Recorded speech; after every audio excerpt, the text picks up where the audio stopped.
Whoa, whoa, whoa, whoa. Oh, we got official connected audio. Look at Ricky. What do you like? Do you have a podcast that you're doing regularly? There we go. All right. Hang on one What's second. up, bro? Hang on. All right. I just wanted to start the audio version of recording. Can you hear us? Oh yeah, I can totally hear you guys. Oh, How do I Do I need sound? to you do I need sound to like hang a guitar on the wall in order to be in this thing? Yeah, I think so. you can just get a cheap ass ovation. You'll be fine. I got my Martin over here. Oh, there you go. Yeah, that's way better. Do you still have the guitar I bought you as a replacement from when I Yeah, fell on yours in the ice? I do. I upgraded it though. Did Yeah, I put two Lindy Fralin noiseless P90s in it. I don't know what that means because I'm not a guitar They're player. like they're like boutique hand wired, like really nice pickups. And I Yeah. put P90s in everything now. Like uh, I've got that, and my two main guitars. I'm thinking about buying a Telly, but um, my two main guitars are that one, and I've got a Junior I bought, I don't know, 4 or 5 years ago now. So everything I have has like P90s in it, and the SG has like really nice ones in it. I think if I had to buy another guitar, it's gonna be a hollow body. I want to play something where I can like jam out to like my cheesy records. What you call it? Andrew just got Epiphone Whatever. put Andrew out. just got it. It's gonna be gone in a week. They'll It resell may it. already be gone. It may It already be may gone. already I've heard be, it play yeah. it, but I've heard it and I got to play it. It's and Brian Fallon actually plays one. Uh, it's a Epiphone that they just did like a year, maybe a year ago. It's a signature model for this, like, what is it? Let me look it up. They're really nice though, but and they're not crazy expensive. Yeah, I mean like $600. Yeah, they're not cheap. I Um, mean that, but that's like as an adult with a job, that's a reasonable price for a guitar.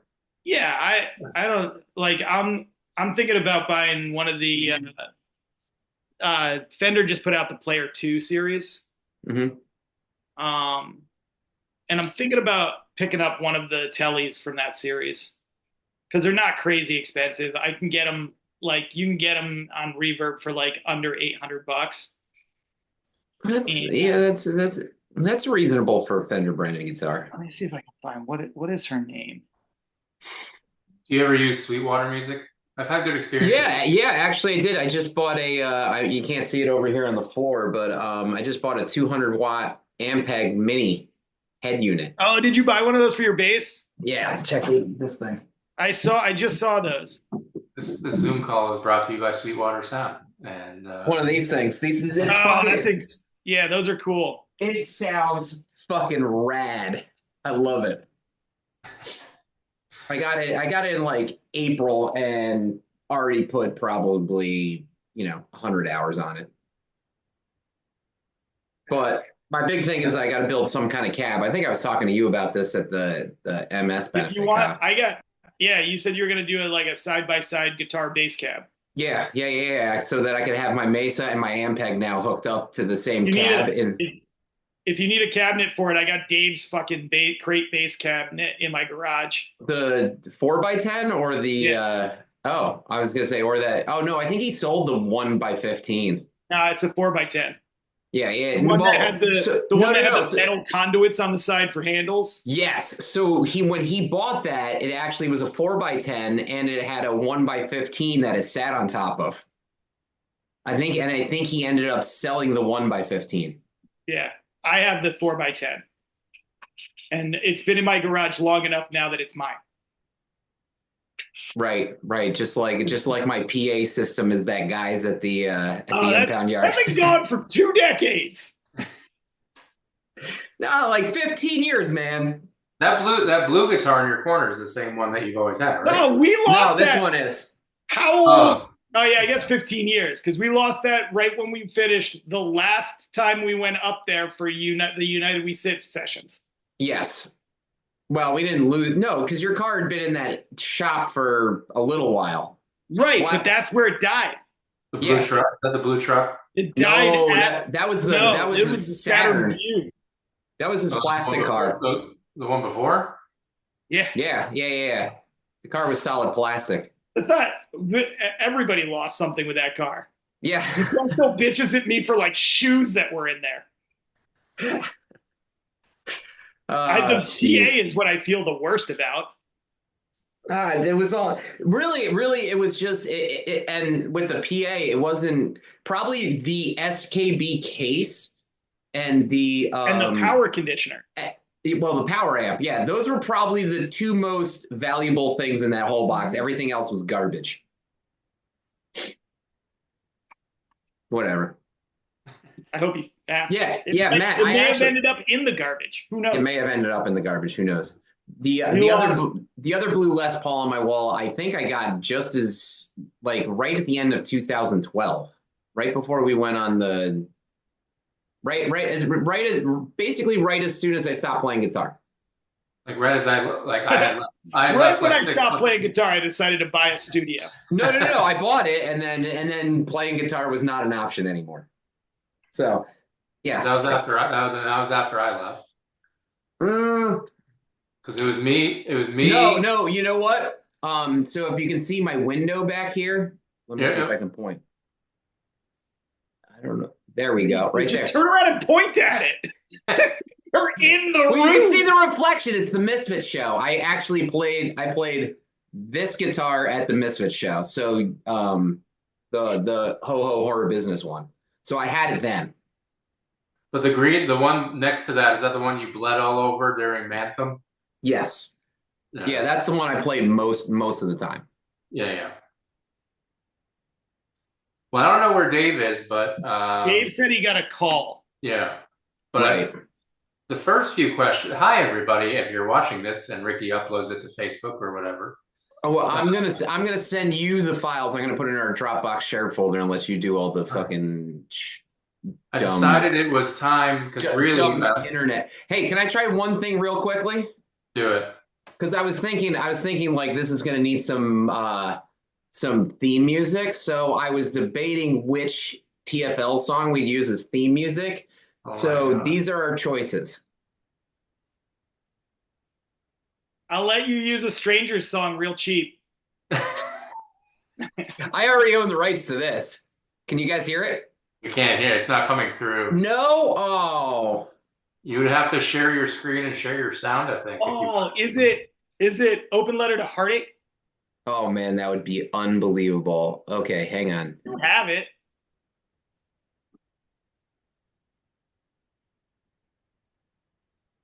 Was it Heartache or Heartbreak? Heartache. Open Letter. So I think there was a Killswitch Engage song called "End of Heartache." The End of Heartache. So you might be. You know what's funny is isn't it in the Two Fisted Law Dropbox? I don't know. Isn't I thought we just ended up calling that song "Open Letter." We got MIDI. We got MIDI. MIDI. Oh, you didn't. It's one of the MIDI ones. Can you hear it now? No. Did you share your sound? How do I share? Is that sound? a thing you can do in so here? when you're sharing your screen, there's going to be a little checkbox that says "Share Sound," and you have to do that too. So you got to stop share. So stop sharing. Oh wait. Stop share. And then Ricky, go to share again, and then when the window pops up, that do you want to share? There's a little checkbox. Oh yeah. Okay. Good thing you know. Zoom. All right, let's see if we can hear it now. Yeah.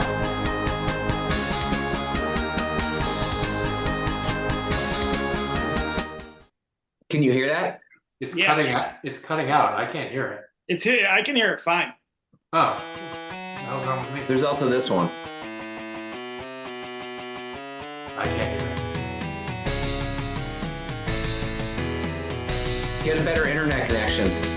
Apparently, Texas has shitty internet. Yeah, he's in Texas. They don't give a shit about their infrastructure.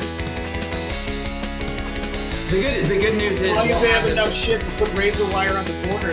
we're gonna have this whole audio file for in Reaper, so it'll all work. I was thinking, but that's why I queued this up because I was like, oh, well, this will be kind of awesome because we'll be able to play music along with it and kind of sample as we go. Right. Well, what I was gonna start with was, and Kyle and I talked about this, Ricky, right before you joined. We are approaching the 15-year mark of the release of United We Sit. Our first. I always consider us, and Dave. Dave's not here, and obviously Jim is no longer with us. But that was like the core of Two Fisted Law, right? Yeah, I mean, it was clearly, in my opinion, our best songwriting years is when we were the five of us were together. I'd say 2007 to 2012, right? So yeah, and that's no offense to. I mean, Kyle continued on the TFL legacy. That's no offense to anything after. We didn't do it. Yeah, but we didn't like. I don't think after. There is offense to everything before, though, right? Can we agree on that? We did like because I think half this. Even I think a bunch of the songs. Like Brothers Keeper had two United We Sit songs on it. It had Ballad and it had Last Man. Yeah. Last Man had to be re-recorded because when we recorded that on United We Sit, we were still writing it in the studio. I mean, I'll get to it later, but one of my biggest regrets is going to Silent. Was it Silent Owl Studios? Is that what it was called? No, Silent Owl was where we did. Alien was where we did United We Sit. Silent Owl was where we did Alien H. Loved Alien. What are the other? Or loved Silent Owl. Didn't really like Alien. I didn't like our experience with Alien. We were young. We were inexperienced. We didn't know what the fuck we were doing. No. Well, we also were just trying to find like an independent studio that was somewhat local. I mean, and reasonable as far as cost goes because we were all broke. That was in Bristol? Bristol or New Britain.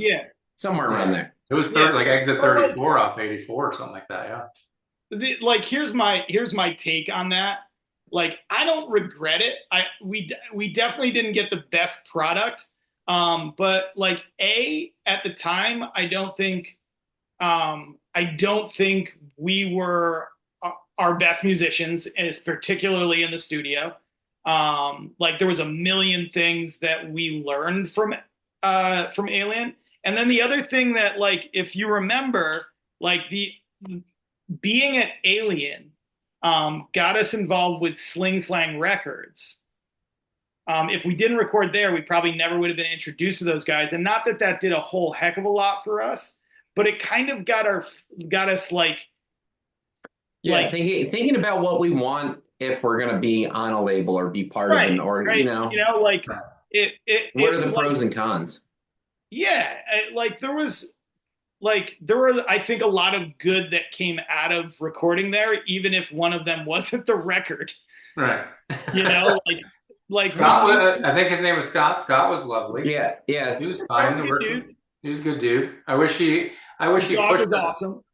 Wish he pushed us a little more. But well, that's the funny part. Is like I did listen to what I call the demo 2008 version versus the United We Sit that was released. Because I actually still have those files, and it's partially mixed. The overall sound on what was on United We Sit actually sounds better, but like I would have rather released the demo version. Because the mix was better. The guitars didn't sound as rich, but the mix was more cohesive. It didn't sound very catchy. There are a lot of problems with a lot of the songs on United We Sit and how they're mixed, and they sound like patchwork and like things cut in and they don't fade in and out properly, and they're not layered very well. Right. Well, so here's another thought that I've had over and over again. Did we ever have United We Sit mastered, or did we just release it after it was mixed? We paid them to master it. We paid them to master it. Yeah, we paid. I think he charged us like $1,000 to master it or something. No, it wasn't that much. I think No, it it was couldn't have been 500 that much. bucks. We didn't have that kind of money. Well, there was a We would five have of told him us. to I go fuck remember. himself. No, I think it was 500 bucks for the mastering when all was said and done. And we're like, yeah, we have And to we got a do that. $500 It mastered wasn't that record. much. That's so Yeah. expensive. Yeah, To me, it was it's expensive. $50 a song. I think what it was for me, and like my biggest fault as a musician is like I always wanted to sound the best, and what the product that came out was like. This sounds like it was recorded in the '80s. It sounded like a Misfits album to me, a little bit, where I think that's my problem with it is it doesn't sound like it was recorded in the 80s. I mean, it sounds like it could have been recorded in the 90s with like some of the parts sound like, Ryan Green recorded them, but like it's not mixed together well. There's no cohesion. It sounds We should have, like ideally we could. put and together. we didn't have the money. sloppy. We didn't have the money to take our time and spend 8 weeks in a studio. And part of the problem was we'd already recorded it once and we ended up having to re-record it. And the only thing that he gave us after he lost all of the masters that he was supposed to give us was he let us record the drums again for free. And then we had to pay for the guitars and the vocals and everything all over again. So we were. I remember he lost all that. Oh man! Right. So we weren't just. It wasn't that we were necessarily rushed on time. I think we were just like out of money. Like we had already paid to record that record once, and then the way that. So you can tell me if I'm remembering this wrong. So we finished the record, and then the week we finished the record. We had a show at Hat City, and we asked that Scott, the recording engineer, we said, does your band want to play this show with us? Like, we have a show. And he said yes. And he said, you know what? And I'll bring the master files for you, and I can give them to you. And then he ended up, like, last minute, his band ended up dropping off that show. And so he never brought us the files. And then we listened to it and we're like, we'd like to fix a few things. So we scheduled another time to go back. And we're like, all right, we'd like to fix these things. And when we got to the studio, he's like, I've got some bad news. I do remember that. I remember getting to the studio and him being like, I got bad news. Yeah. And he's like, I don't have any of their masters. I never saved them. I never put them on a disc. And I think it was because he had a plan to give them to us that changed last minute and something happened. And so like, it just went like out of his head and like, he just deleted everything the way that he does. And there was no masters. Like Ricky is lucky that he has the shit that he has from that first recording, because that's the only shit that exists from it. Yeah. It was basically I think Kyle and I were there and we were just going through, we basically went through each song. Did everybody see Dave's text message that he can't? Yeah. So to everyone watching, if we do upload this one, Dave's not coming, but Dave's not here, man. Like a bass player, he's just in the background. We turn him down. So pretend I will tell you, as the only one of us that has had a child since, at least that we know of, I do not know how Dave got away with playing as many shows as we were playing with a newborn child and a however old. Oh, he was like 3 or 4. 5. No. 3, 4. John, we're talking about John, right? John was probably 3. Well, no, when John was probably 6, Annie was probably 4. And we were playing at least a show every week, sometimes up to 3 shows a week. And sometimes practicing twice a week too. Plus we never missed a practice. Sometimes our practices, I did. You canceled practices. You just were like, I'm not coming. And we're like, I guess that means we're going to the bar. And we did that. We did that for 4 years, at least 4 years nonstop. We were playing all the time, like all the time. We were Yeah. playing 100 shows a year, like doing at least one tour, whether it was a week or 2 weeks or whatever it was. And like, you got to give Katie, Dave's wife, all the credit in the world for being like, I got your back on this. Like, go do it. Because if I tried to do that now with a 4 year old, my wife would like just be like, "Oh, you're leaving for tour today?" No, you're not. She would like stab me in the knee, and that would be it. Like she'd cripple me. So I Or couldn't. or she'd be like, "Go, don't come back." No, no, no. You don't do that with a kid. That's worse. Yeah, that's true. Yeah, you're right. So yeah, so like 15. I give Katie so much credit for like having Dave's back and like and I said it to Dave when my son was You know born. what? Maybe that's why John and Annie are such good kids. Is like Dave was gone. We all know Dave's the best human being that was ever in this band. Like we were that all is true. assholes in some way, and he never. On a human level, yes, you're absolutely right. So 15 years since United We Sit, almost going on 12 years, about 12 years now since Late Nights. But I want to back up a little bit. I'm kind of for everyone watching, I'm kind of hosting this like interviewish kind of style, even though I was in this band for, what was it, 5 years off and on, but we'll call it a total of 5 years. Yeah, and I'm too dumb to ask questions. I can only answer them. So there you go.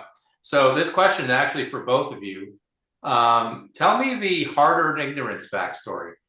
How you guys got together? What was it supposed to be? And how many songs did we steal from Hard Earned Ignorance? Went to open mic a lot.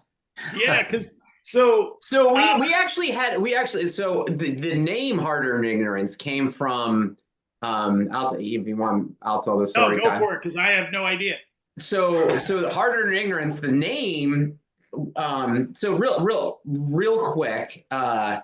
Kyle and I played in a version of Two Fisted Law that sucked, and but we were amazing. We were amazing. We were awesome. We were basically the songwriters, composers, basically the driving force. So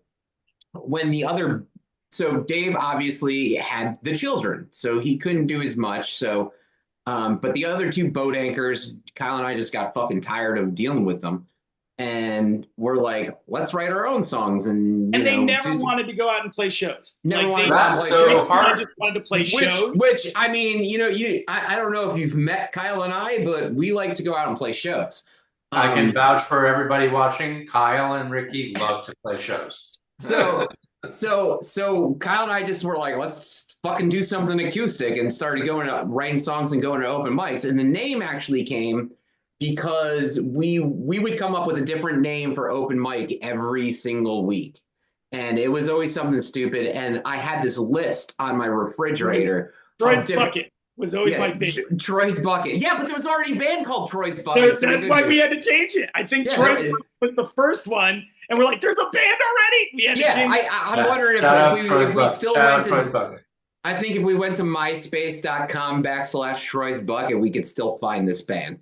Not that they'd be together or anything, but they might be there. So I had this list, and we finally got down to Hard Earned Ignorance, and we're like, we kind of like that. And so I remember we showed up like the second week in a row that we were Hard Earned Ignorance, and Gorison was like, "What are you guys going to be this week?" And we're like, "No, we're going to be Hard Earned Ignorance again."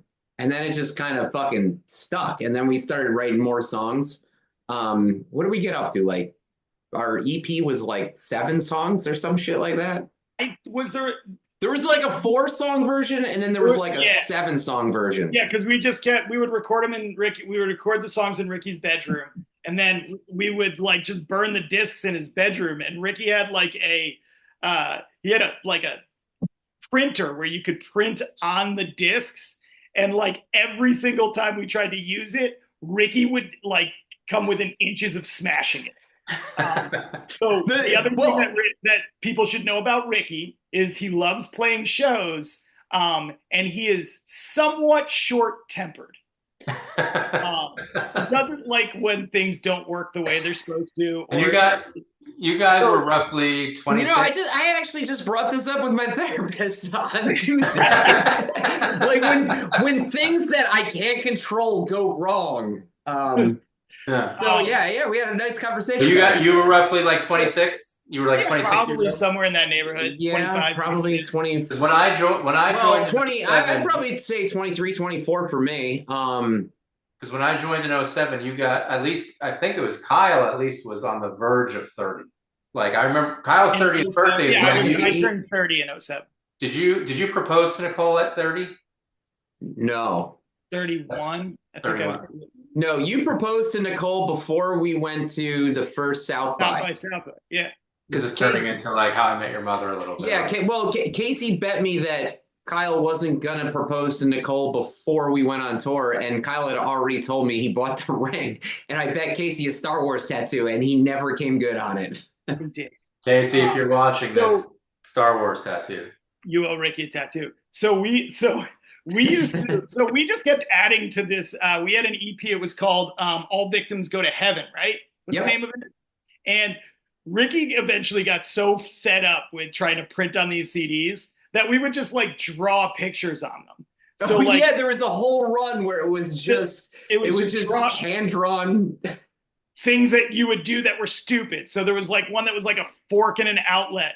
My favorite one, I think the one that we liked the best was the dude with like handing his heart to a girl.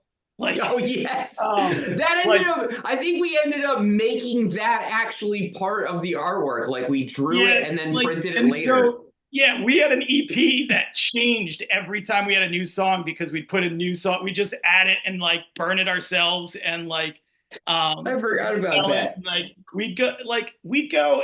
All we really wanted to do was like write songs. You wanted Like to play live, which Two Fisted Law wasn't doing. at all. Like that's what it all was. It started off going to open mics, then we started booking shows, and like But it's cool because we met a lot of people. yeah, and like people like there were people who would come to open mics to see us, and like looking back on it, I'm like I can't like the songs were great, but like we were the musicians we were at the time. Well, you know, Right. it's fun. I think you guys liked it. I posted that thing on Instagram. It was like best show you've ever seen, favorite band you've ever seen, worst show you've ever been to, and I think I put that Harder Than Ignorance show where I got way too drunk and couldn't play a G chord. Yeah, yeah. I had to move. I was moving Ricky's. I was like looking over and like moving his hand into the right like position on the fretboard, and like I was like, oh, this is going exactly as planned.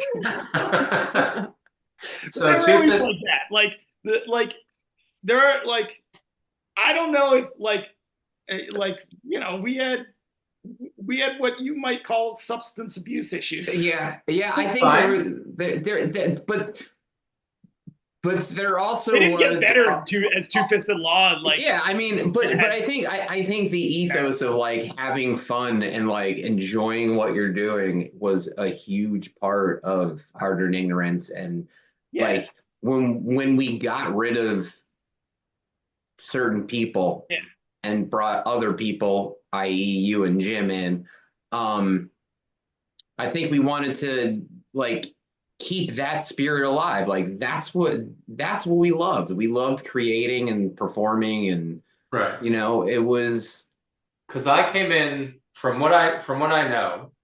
muddling over how you push and pull the snare was not what Kyle and I wanted to spend our time yeah. doing. This part of my notepad was supposed to be me and Dave's backstory a little bit, but Dave's not here. Dave was in the band already, so I thought Dave was kind of an addition after. So I'm learning more about the band than I ever knew. So I come in, I get a text from my sister. I'm in Pennsylvania visiting my father, and she goes, I have a friend, Jim. Actually, she has a friend, James Marino, who worked at and played in a band. And James, if you ever watch this, I'm sorry if I just butcher it. He was in a band called Social Outcasts that knew Jim from Last Kid Picked. Yeah, we knew James. Yeah. So Jim was telling James, like, yeah, we really need a new drummer. And my sister, James knew that I was the brother of Lauren and was a drummer. So she texts me and she goes, hey, this punk band wants to like give you a tryout. What do you think? I know the lead singer a little bit through James Marino. And I'm like, Sure. Now, anybody watching here knows I didn't grow up in a punk lifestyle. I was Slipknot from 1998 moving forward. So this is '07. So now I'm into stuff like System of a Down. I got kind of into the new metal stuff with Korn and Linkin Park a little bit. But so I show up to a rented dentist office room Yeah. Yep, at the dentist's office. with a No, 12 it was 12 Russ's drum yoga set. studio. I show up with the most metal drum set these two gentlemen have probably ever seen. It was a Monstradamus. Voltron. Yeah, Voltron, as we call it, I think. Took an hour to set up. And the first song I ever remember learning with you guys was Taking Notice. So Taking Notice was the first song I believe we ever went over, which then led into probably Ballad and then OPC. So those are the three songs that you had me initially learn. Yeah, and to answer one of your questions from before, Yeah, Ballad was taken from a Harder and Ignorant song, and I think it's the only one that was. That was taken from a Teenage Haze was a Harder Than Ignorant song. Oh, you're right. That's second out. Second we used music from a Harder and Ignorant song, right? And changed all the lyrics and moved stuff around. Was the Anchors Away verse, was that a Harder Than Ignorance rhythm? No, Anchors Away Anchors was Away, Matt, you wrote the guitar. No, I wrote the intro, and then you and Ricky looked at each other and said, "Remember that riff that we were working on? That would go perfect for this." Beer Truck. No. No. Beer Truck turned into. Keep guessing. I know the answer. Beer Truck was an old Two Fisted Law song that turned into Sweet Surrender, maybe? Might have been Sweet Surrender. No, actually, Anchors Away was based on the riff from Young Mentality, which was a me and Steve song that we wrote back when it was me, Steve, Dave, Jay, and Mark in the band. So Ricky is the OG. Who's the OG of the band? Is it Dave or is it Ricky? Both Dave and Ricky. Dave, Jay, Mark, and I were in a band called Fuzzy 53 that we added Steve and changed the name. And we were trying to come up with names, and Jay's parents had this movie poster in their basement. It was the 1932 Tim McCoy movie, Two Fisted Law. And we're like, that's a fucking sweet name for a band. So we just kind of like took the name and decided we were going to be Two Fisted Law from that point out. And, you know, real quick history there. Like, so it was the five of us that were Two Fisted Law. We kicked Mark out. Dave left. I moved to bass. Steve's cousin played guitar for a little bit. Then we disbanded. Kyle and I were talking, and we decided to get the band back together. We got Jay back. We got Mark back. We got Dave back. And it was the five of us for a while. And then, like I said, this is where the story kind of rolls into.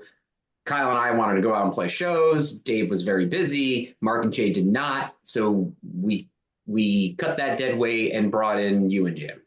Yeah. Well, you did the Harder Than Ignorance thing, and then you know. Right. So, yeah, there were other things going on in between, but that's like the narrative. So let me ask you it's for both of you, a very, very personal question. I remember a lot of shows, a lot of alcohol involved. Was a lot of that nerves, or was it just we're having fun at a bar? It was what we did. Yeah, it was just what we did. It was never like I have to not feel so freaked out. No, I know. The only time there's only been like maybe 2 or 3 Two Fisted Law shows I was really like nervous about playing. One was the very first one that I ever played with Two Fisted Law, which was before you and Jim were in the band. That one freaked me out because like they'd been years since I had played in a band.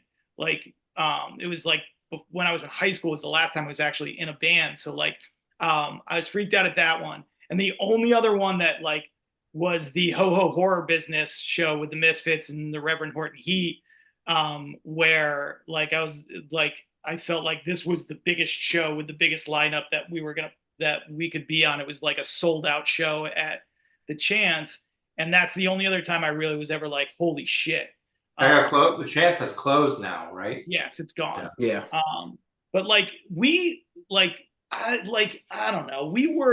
We had like a unhealthy relationship with substance, but it was just like what we were doing for Right. really like for I don't know 2 decades almost. Like there were nights You were enjoying your 20s and 30s. I get it. yeah, we were out And at the bar 40s. every night. And 40s.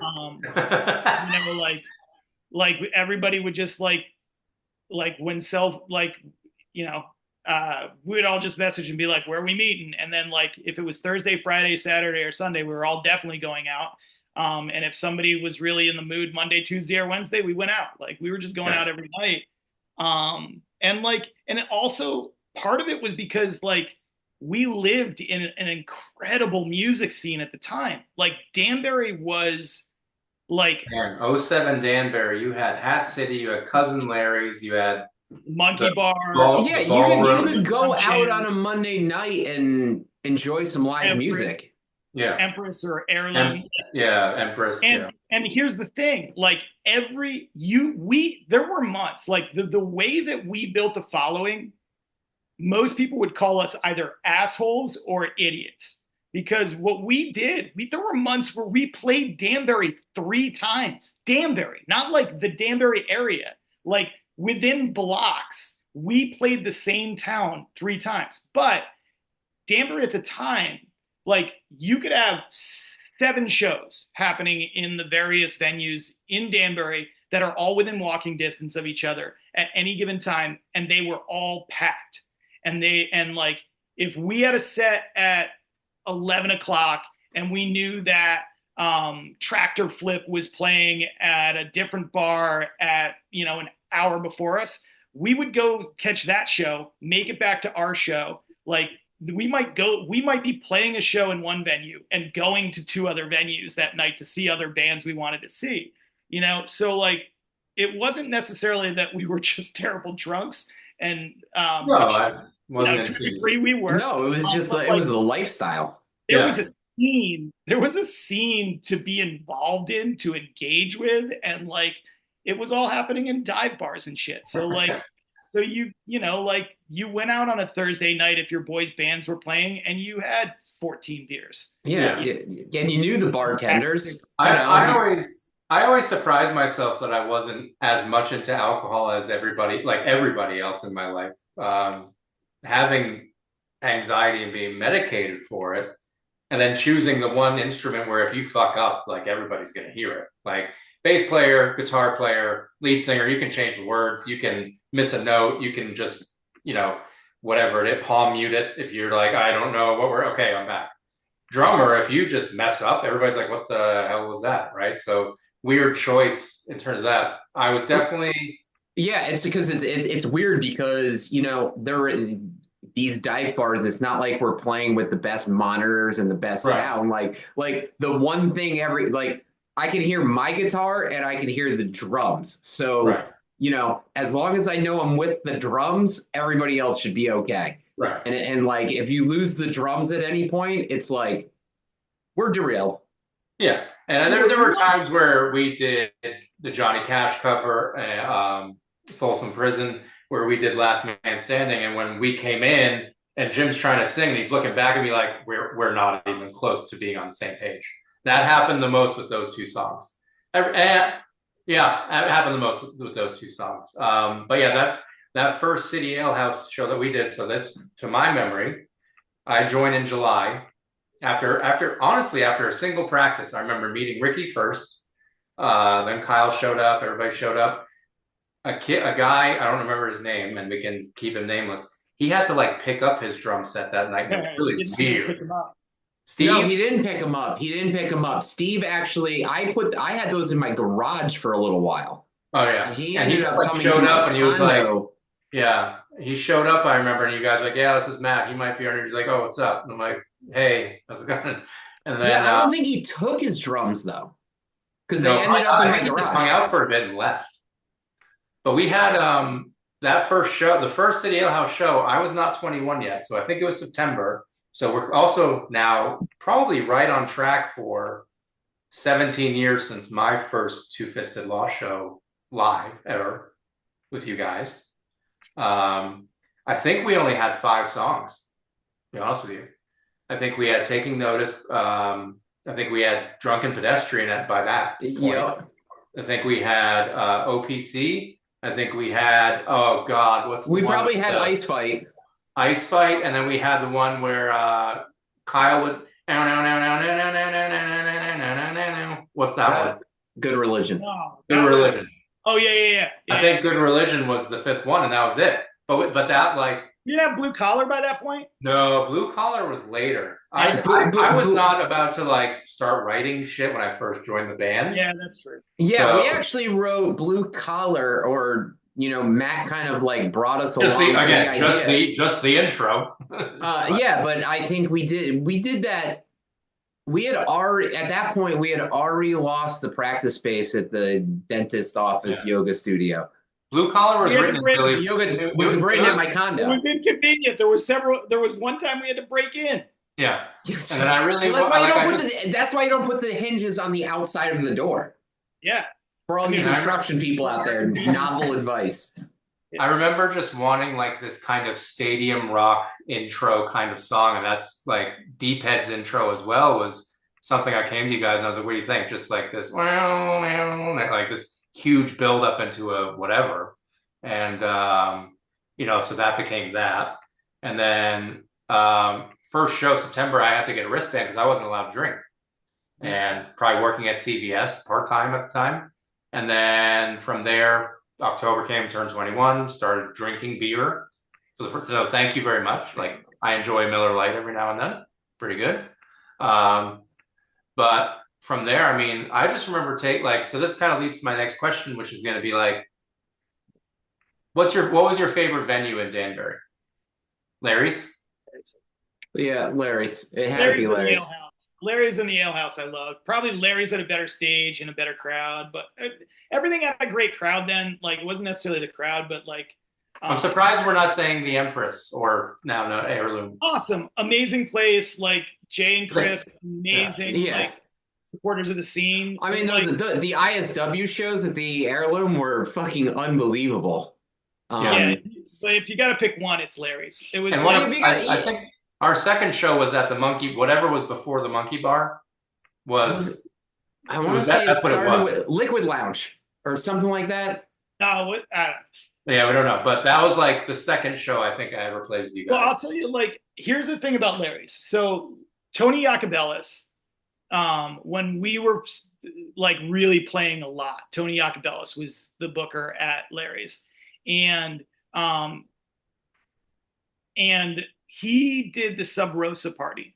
And the Sub Rosa party for Danbury was like made Cousin Larry's not just like a local venue. Like he brought bands that went on to be like important, like pretty big bands. Like he made that place a tour stop for those bands when they were coming up. And like, so the first time we ever got asked to play a Sub Rosa party was like probably the first moment where I'm like, oh, holy shit. Like people take us seriously enough. Yeah. Like for Tony Iacobellis to put us on a Sub Rosa party, even though it's like, it's in our town, like look at it, like, but like Sub Rosa party. He's probably just leveraging us for our crowd and, But people took it seriously enough to do that, like it was the first time I'm like, holy shit, we got on a Sub Rosa party. Like, so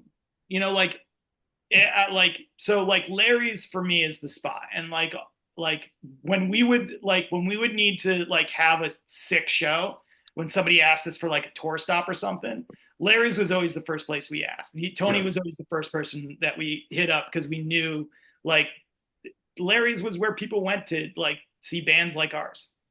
Like people who are fans of my current band because they were fans of Two Fisted Law, like were fans of, like, it was all because of Larry's. They were jumping around at Larry's when we would play late nights as a closing. So that leads you kind of led me into, sorry Rick, do you want to say something? No, I was just agreeing. So, so we had a favorite venue. Now, here's a harder one that I might not know who you're talking about because I only remember a few. But favorite band we played with, Like, Oh, like ever. oh, actually, oh, wait, was Matt? It's okay if I wasn't in the band when it happened, but like, Yeah, no, no, no. I was gonna. What was that fucking band we played with in Pittsburgh that had the party hats? It was all oh, doped up on they were acid. like What was the the name? fun. They were literally called. I think they were literally called like the Fun Time Awesome Party Band. I think that's They literally were the name of so the band. bad. so my answer is actually it's not a deep cut, but it's the Jesse Minute. Jesse Minute was one of my favorite bands that we ever played with. Jukebox, I'll throw them a huge shout out. Now we don't have to discuss whatever they went through, but I remember having a good time when like Chris was their lead singer, and they had I just saw Chris at. I just saw Chris in the city in he's July. doing another band project, right? I can't think of the name. He's got Sketchy is his band, but they Sketchy. don't really do that much. They I almost like call it skits. I almost call it schizo, but it's not schizo. It's he's like Yeah, he's like a college professor now. Is he that's really? crazy. Yeah, he teaches like something like lighting or theater, whatever his job was, which Right. was related to the industry in some way. Like he's Right. now a college professor and teaches it. And honestly, due to the shock value of just like what I was witnessing, Svetlana's was probably like one of my favorite bands we played because it's just like you watch this you watch this tiny woman and the facial expressions. You're like, this is Iggy Pop. Well, I know. Like, well, with them, it was, and the weird part was we like met them and hung out with them beforehand and talked to them, and it was like normal. And then they go on Yeah, stage, and you're like, what the fuck yeah. is going on? She's sitting there like breastfeeding her baby, like, yeah, I'm doing well. And Yeah. then she Oh, gets yeah, on that's right. stage, She just had the kid too when we doing the eyes, doing the played with them the eyes. first time. Yeah, the Fat Um, Liners are still going hard too. Like uh, Olga and Diste are still like the heart and soul of that band. They've had the same bass player for a number of years. They kind of have a rotating cast now of like Yeah. different guitar players. And listen, like to any band that we're not mentioning that we played with a bunch, oh, we gotta mention American Pinup too. I think that was yeah, like and lost in like society. honestly, I think about a lot. I think about a lot like the 2012, 2013 Altercation Records lineup, which was us, Jukebox, American Pinup, and Lost in Society. Like was uh, Say Hello to the Angels in that at the time? yes, Say Hello to the Angels. But like those four bands for me were like Yeah, those four bands like are like like my best memories. Dustin can Say that's a Hello to the strong Angels lineup. is That's a strong incredible. lineup. Like, Three's Away, the band from Austin, Texas, that we eventually got put something out on Altercation, like amazing. But like those four bands for me, like when it was us, Jukebox, American Pinup, and Lost in Society, like we toured together, we played together. Like it felt like those four bands doing stuff together. Like Lost in Society played at my wedding, Yeah. like it was that kind of like and like the way that Altercation was working for its bands at that time was like I think like what I imagined being on like a record label would be like being on like a punk rock record label because like I don't think any of those bands or us ever were like this is going to be our career, we're going to buy our houses off of Two Fisted Law and we'll be like collecting royalty checks in our like into our twilight years, but like uh but like being those bands together, that was like this family, like almost on the road, and like you might not see them for months, but like the minute you saw them again, like it picked up right where you were. Like that, those were my favorite bands to play with. And they were all like like New York, New Jersey, like Northeast bands and stuff, but like um amazing. Like that was probably like And you were 100% in charge of our booking. It was always a text from Kyle and everybody watching. Text from Kyle in March, like, what are you guys doing? July 2nd. It's like, well, I don't fucking know. Like, sure, we'll play a show.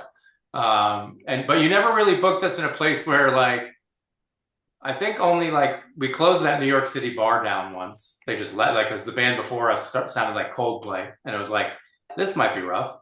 And then we had that Dead by Wednesday show. I don't know if you remember that band, Dead by Wednesday. Yeah, I bought one of their they shirts. played. They Yeah. played a cover. They were heavy and played a cover of Peaches at that show. Yeah. Yeah. Residents. I remember that. I remember being friendly with the drummer. That's a good band. I still have one of their songs on my Spotify playlist. It's a good band, but we never felt too out of place wherever we played. It was good. We met a bunch of good people. So again, anybody that's Oh, we played. Wait. We did play that one like death metal show in Waterbury where we opened and we got halfway through and we're like, "You just want us just to play Misfit cover songs and get off the stage?" And everybody's like, "Yeah, that's a great idea." After you guys left the band, and it was me, Rob, Jim, Tom, and Andrew. We opened for Goat Whore at the Chance. And Goat Whore is a Virginia black metal band. And so like Jim, whenever we play a show that we like was like heavier than us, and like we weren't necessarily, I don't think we were really a pop punk band. Like I think we like had a spectrum of like heaviness to us, but like one of my favorite, Jim would always like start a set if we were playing with like somebody that was crazy heavy or like metal bands. He would always like refer to us as the Radio Disney portion of the evening. Oh yeah.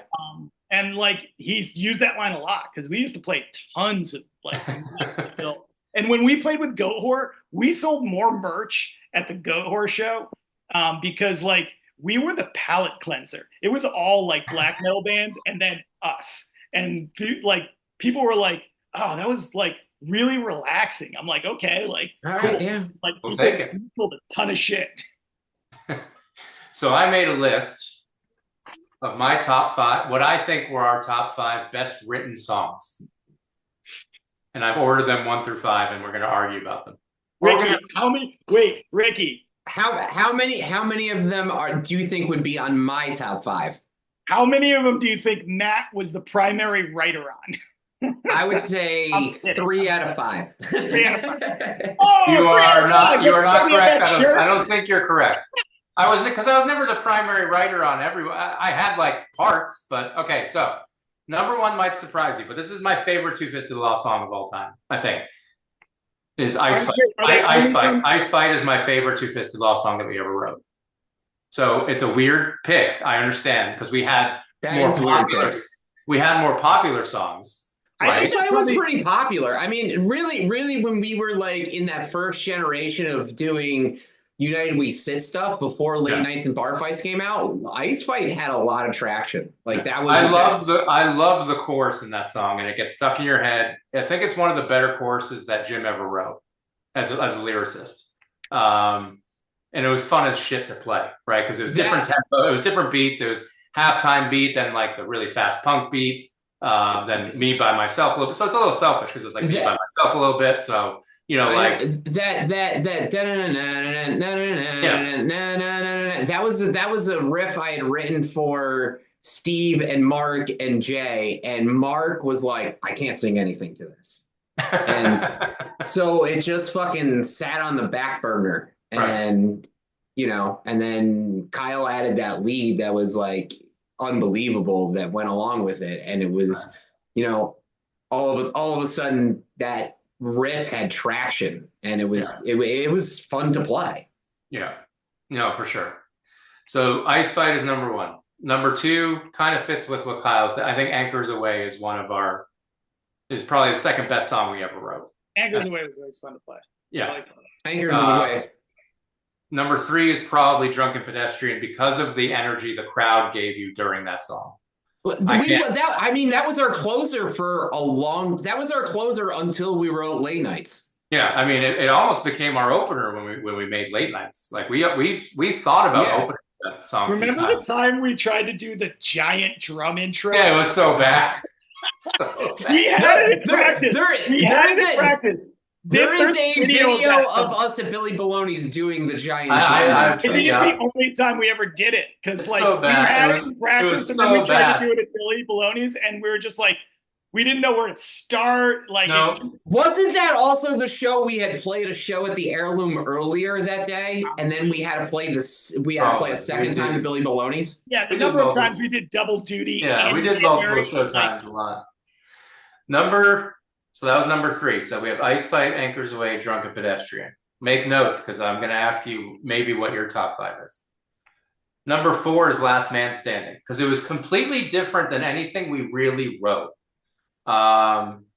It just hits you in the face, like slow start, but then all of a sudden, like 30, like you get 30 seconds in that song, and it's just relentless until that like bridge, and then it's just relentless again until you end.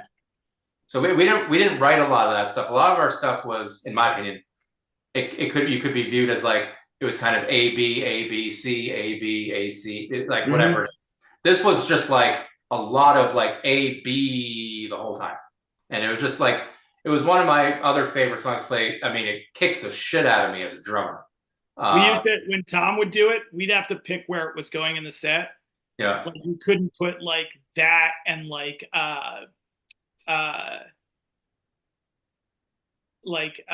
the heck was it? Commercial Mess. You couldn't do like that and Commercial Mess. I was thinking Commercial Mess. I wasn't going to interrupt you, but I mean, that's a back to back. Tom would because be like, "Don't do it." Because Tom's not a really big double foot pedal guy. Like that's the metal influence that I brought, which made us sound a little different. Yeah. And then my fifth, I think the 5th best song we ever wrote was Late Nights. Anthony, a good closer, right? Mm-hmm. So you got Ice Fight, Anchors Away, Drunken Pedestrians, Last Man Standing, Late Nights, and that's in order, in my opinion, of best songs we ever wrote. So let's discuss for. So are we only going with the songs? Yeah, I'll come up with my top 5 week 2. All right. Because it's gonna vary much differently from that. Yeah, are we going with just the era of Two Fisted Law? This is the Matt, Jim, Dave, Ricky, Kyle era. Yeah, I'm gonna do Late Nights and United We Sit, definitely. Yeah. Does Kyle do you have a number 1 that just stands out automatically? For me, if we're talking both of those records, I liked playing Taking Notice a lot. I don't know if that's necessarily my number 1. I love playing Taking Notice because the guitar part was like different than other stuff. It kind of like it had like, like it had palm muted. It had the stuff we always did, but like there were parts where like it would like quickly change from like chords to a lead and like like that was always cool. Taking Notice would definitely be in my top 5. I always loved that song. I hated that we stopped playing it. That was one of the things that made me upset in the later years of Two Fisted Law is not playing that song. I always loved it. Like I would put Late Nights in my list for sure. It's the first song I think I like had a regular singing part in ever. Like I did background vocals and stuff. Yeah, you're not going to get much argument from me with Late Nights. I loved playing that song. It was just it doesn't. There was the crowd interaction with it. There was we played it well together. We wrote it well together. There were variations that we could have fun with, which I always thought was, a unique thing that we did. We didn't always, it was kind of like that no effects effect where you didn't have to always go by the playbook, right? That's punk rock, right? You do something different to make the crowd go, what the fuck are they doing tonight? And so like you got all of that with Late Nights. Yeah. So I definitely would put Late Nights on that list. And I'll throw this one out, although I don't think it would make my top 5 necessarily. But I think maybe one of our more underrated songs was The Miracle, which we didn't play a ton of, but I always really enjoyed. Ricky fucking hates that. Sounds terrible. Should never have gone on a record. that song for me was super fun to play. I thought like I was actually going to ask, what do you guys believe is the most underrated Two Fisted Law song that we ever wrote in that like 5 6 year span? I think I would say the Miracle. I would say 100% burning Miracle down the was like birds. it That had song that. is so fucking good. So I have a different one. I think the test is probably one of our The underrated test was songs. great. I that so that song. I'll tell you this. I'll give Ricky like that song every time I listen to it and stuff. That song was a song where I'm like, what that made me. I was like, Ricky is so much better of a guitar player than me, just from the ability to come up with that weird like part in the intro. Like it's so like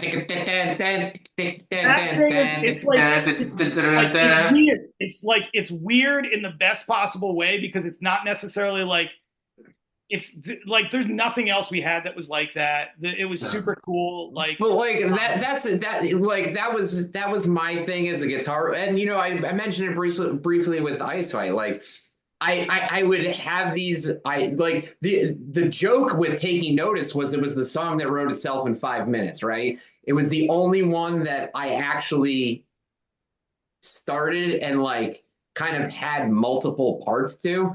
A lot of the shit like that I brought to the band were these like piece parts.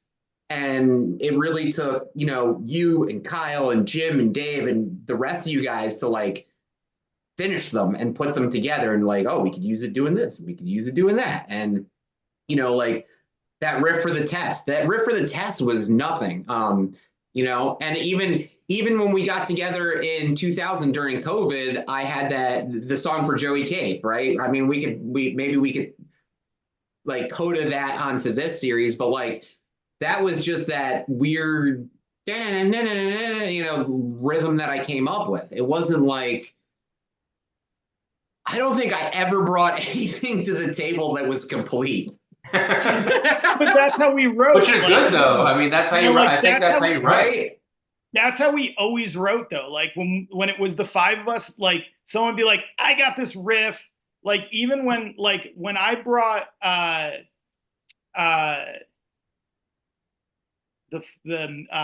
fuck Yeah, maybe that's why it was so good that like it worked with all of us, is because everything was nothing was complete when it came Right. to the group. It was all fucking brainworms. Yeah, yeah like to get multiple inputs, obviously sometimes it would lead to some ego, but at the end of the day, it's five guys playing in a band, you're gonna have ego. But at the end of the day, I think with the material that we came up with, we put out the best possible version of the idea and execution of the song that we had. I don't think the only song I think we quote unquote laxed on was maybe the fool in the bridge. I don't know what the fuck we were thinking, and that's like that was the weirdest. part in it, didn't we? Wasn't it like weren't we Yeah, like that bam, bam, bam, bam, bam, yeah, bam. we were like we The don't have only any time, the you only know why time we a did Fender that? was I'm gonna played tell on a Two Fisted Law record. I think Travis just wanted us to have a song. no. I think that came from playing with Jukebox so much. Yeah, I think it came from Because Terry. Jukebox Fucking always, loved that song. back in the day, I love like that. I their still love first that couple song. of records, they were a New York ska punk band. They Yeah. were not. They No, were they were not. but like they had a bunch of those in there. I think it was Chris Schultz influence actually. And like I think from playing with them so much, we were like, we don't have any clean guitars or like ska hot parts in Right. anything. And Yeah, like, I kind of wish we brought Chris in. I kind of wish we brought Chris in for that part. Like maybe like have him do it, like sing that during that. that weird. We had kind of a habit of like our bridges were always instrumental. We never had like singing over them. It's interesting. I struggle to think of a song where we had a bridge where like Jim was singing. Anyway, that's not the point. But I mean, if you want to, yeah. I can think of some after you guys. Yeah, I mean that's fair. I really like Drag Me to Hell. You guys wrote that after. I mean, you were always playing that riff during practice. I remember that. We just never did anything with it. Yeah, because well,